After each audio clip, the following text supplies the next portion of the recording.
Okay. Hello, everyone. Thank you for joining us. Thank you to those who are joining in consciousness. And to those of you who are listening to the recording, a warm welcome. It's a real blessing to be here with you. Today, Yanni and I will be continuing our discussion on questions that have arisen from Practicing the Presence by Joel Goldsmith. And the link for the book study group is in the description. Anyone's welcome to join us. Hi, Gloria, and thank you for joining us.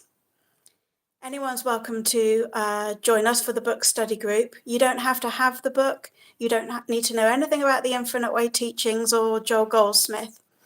So as we're going through this work today, if you have any questions or comments that you'd like to share about the Infinite Way teachings or the spiritual path, please feel free to comment. Thank you, Heather. We'll structure this session by me asking Heather an initial question that's been raised in the group. And we've now covered chapters 3 and 4 in Practicing the Presence. And the question relates to that, and then we'll end with a short meditation and leave in silence. So just to let you know in advance, Heather and I will be live again on YouTube to continue our study on Tuesday, the 25th of June at 2 p.m. UK time. And I'll save that recording onto my YouTube channel. Hi, Asad. Thank you very much for joining us. I'm also hosting lives myself on YouTube every Saturday at 2 p.m. UK time, sharing extracts and meditations from the Heart of Mysticism, which is a series of 6 volumes, the compilations of all the Infinite Way letters that Joel Goldsmith sent out to his students. And you're very welcome to join me then. If you have any questions that you'd like to ask and you're not able to tune in at that time, you're welcome to email me. And I've included both Yanni and my own contact details in the description. Okay, Yanni, shall we discuss the first question?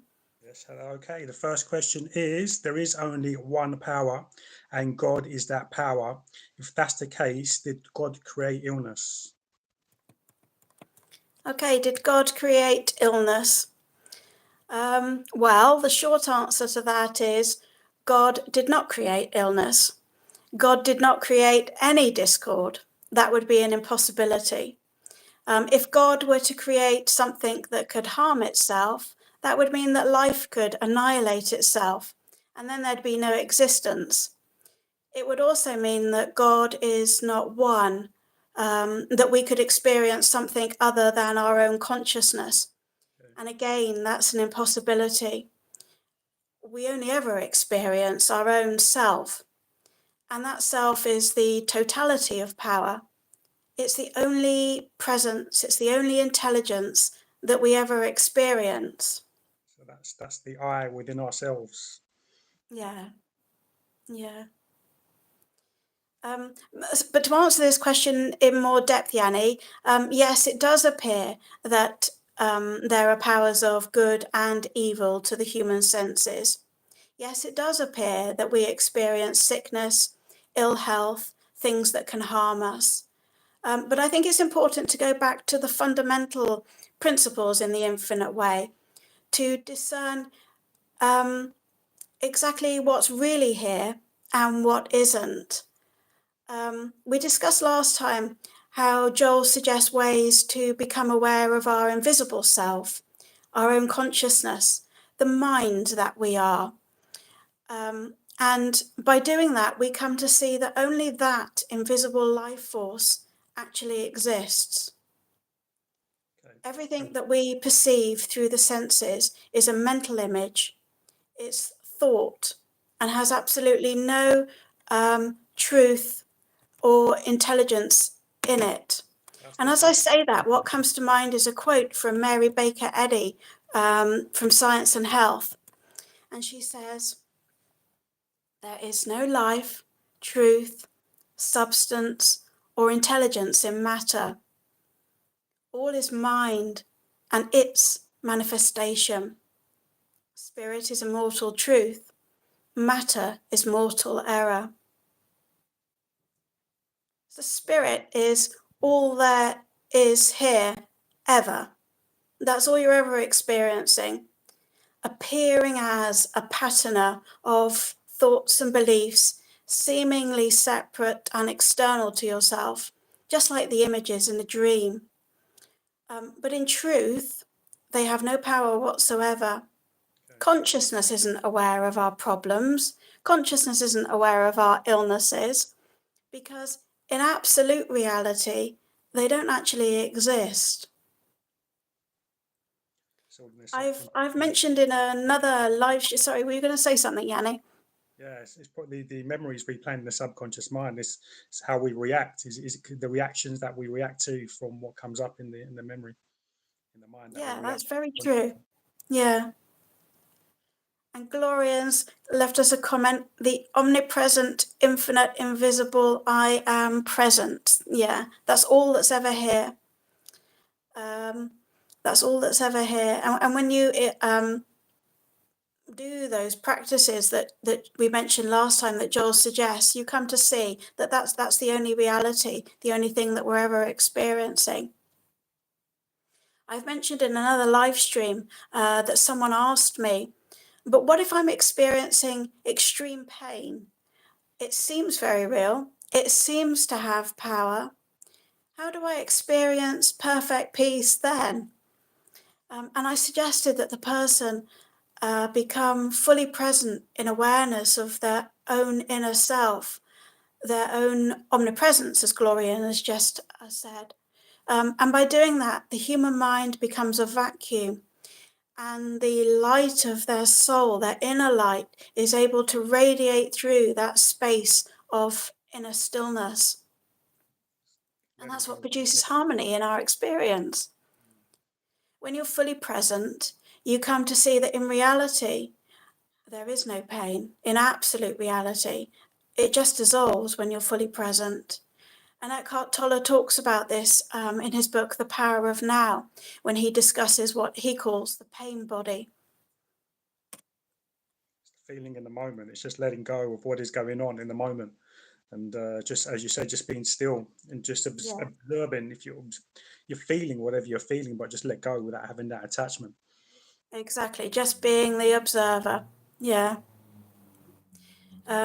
So I encourage this person who asked me the question not to be discouraged if the healing doesn't come instantaneously. Although in spiritual healing in the infinite way is instantaneous and permanent, sometimes it's more subtle. Sometimes it's only apparent with hindsight, or it may not outpicture immediately in a way that's easily recognizable by the senses. Joel gives an example of someone who wrote to him requesting healing of tuberculosis. And Joel worked with this person for 12 months. And bear in mind, Joel was accustomed to miraculous healings with the people who'd reached out to him. But he was clear to emphasize that the error wasn't with the patient. It wasn't the patient's fault that they were continuing to experience tuberculosis. The healing came with a change of his consciousness, when he was able to rest in the truth of spirit, as you've just said, Yanni, resting in that inner stillness and recognizing the non-power of the appearance of tuberculosis. Letting go of the attachment. So, Yanni, shall I break that down? Because that's an awful lot to absorb. So, discord appears in our life when we react to the appearances, believing that there's two powers, instead of resting in the oneness of our own being. The practice in the infinite way is living continuously in awareness of the mind that we are, as you just said, Yanni, being a vacuum, resting in that stillness, that inner stillness, as much as we can, consciously being the space where things appear to happen. Oh, thank you for the love that's being sent. So consciously being the space where everything appears to happen, and that produces harmony. I think it's such a blessing that we can just let it do the work. But it's not a case of just sitting down for 10-minute meditations and then going out and reacting to the world of appearances again. In the infinite way, we live in awareness. Yeah, practicing is so key with meditation, to continue practice to feed that into the subconscious program so it can become a habit. Thank you so much for sharing, Heather. And if we have any comments, we'll be happy to answer any questions. Just like to say thank you to those who are joining us now. It's a real blessing to have you here with us. Oh, thank you, Gloria. I just want to make a comment about Gloria's mentioned the infinite invisible, I am presence. When we're connecting with our true self, we come to see that it's that invisible part of us that appears to be looking out through our eyes. We can't actually see our own presence, and that's the perfection of our being that's really here. And as I said earlier, there's no illness in that inner perfection. There's no sickness, no discord. There's just perfect peace that appears to be invisible to our human senses, but our soul discerns what's really there. Thank you so much for sharing, Heather. And shall we end with a short meditation? And okay, yeah, I'll lovely. invite you to be still in a way that has meaning for you. And at the end of the meditation, I'll say thank you, and then we'll leave in silence. So thank you so much. Thank you. And let's be still.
Whenever you're ready, you can open your eyes. Thank you.